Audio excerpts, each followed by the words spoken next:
ਲਓ ਸੱਜਣੋ ਤੇ ਮਿੱਤਰੋ, ਤੁਹਾਨੂੰ ਪਤਾ ਕਿ ਇਲੈਕਸ਼ਨ 2024 ਦੀ ਬੜੀ ਭਰਪੂਰ ਤਿਆਰੀ ਹੋ ਰਹੀ ਆ। ਹਰ ਇੱਕ ਪਾਰਟੀ ਆਪਣੇ ਆਪਣੇ ਕੈਂਡੀਡੇਟ ਟਿਕਟਾਂ ਤੋਂ ਬਾਅਦ ਹੁਣ ਉਹਨਾਂ ਨੂੰ ਮਿਲ ਰਹੇ ਨੇ ਨਿਸ਼ਾਨਾਤ, ਜਿੱਦਾਂ ਕਿ ਪੀਟੀਆਈ ਸੀ। ਪੀਟੀਆਈ ਦੇ ਜਿੰਨੇ ਵੀ ਕੈਂਡੀਡੇਟ ਸੀ ਉਹਨਾਂ ਨੂੰ ਬੱਲੇ ਦਾ ਨਿਸ਼ਾਨ ਤਾਂ ਨਹੀਂ ਮਿਲ ਸਕਿਆ। ਉਹ ਆਜ਼ਾਦ ਉਮੀਦਵਾਰ ਦੀ ਜਗ੍ਹਾ ਤੇ ਲੜ ਰਹੇ ਨੇ।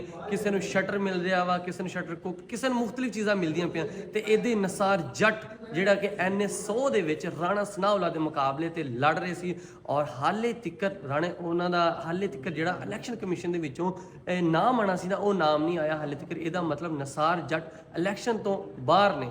ਅਗਰ ਉਹਨਾਂ ਦਾ ਨਾਮ ਆ ਜਾਂਦਾ ਜਾਂ ਉਹਨਾਂ ਨੂੰ ਕੋਈ ਨਿਸ਼ਾਨ ਅੜਾਟ ਮਿਲ ਜਾਂਦਾ ਉਹਨਾਂ ਨੂੰ, ਤੇ ਫਿਰ ਉਹ ਇਲੈਕਸ਼ਨ ਦੇ ਵਿੱਚ ਸੀ। ਲੇਕਿਨ ਹਾਲੇ ਤੱਕ ਇਲੈਕਸ਼ਨ ਕਮਿਸ਼ਨ ਵੱਲੋਂ ਉਹਨਾਂ ਦਾ ਨਾਮ ਹੀ ਨਹੀਂ ਆਇਆ। ਇਹਦਾ ਮਤਲਬ ਉਹ ਇਲੈਕਸ਼ਨ ਤੋਂ ਬਾਹਰ ਨੇ ਤੇ ਰਾਣਾ ਸਨਾਉਲਾ ਇਕੱਲੇ ਹੀ ਉਸ ਹਲਕੇ ਦੇ ਵਿੱਚੋਂ ਜਿੱਤ ਸਕਦਾ ਵਾ, ਕਿਉਂਕਿ ਜਦੋਂ ਉਹਨਾਂ ਦੇ ਮੁਕਾਬਲੇ 'ਚ ਨਸਾਰ ਜੱਟ ਹੈ ਸੀ ਤੇ ਉਦੋਂ ਤੋਂ ਮੁਕਾਬਲਾ ਹੋਣਾ। ਲੇਕਿਨ ਫਿਲਹਾਲ ਹਾਲੇ ਤੱਕ ਰਾਣਾ ਸਨਾਉਲਾ ਇਕੱਲੇ ਹੀ ਉਸ ਹਲਕੇ ਦੇ ਵਿੱਚੋਂ ਇਲੈਕਸ਼ਨ ਲੜ ਰਿਹਾ।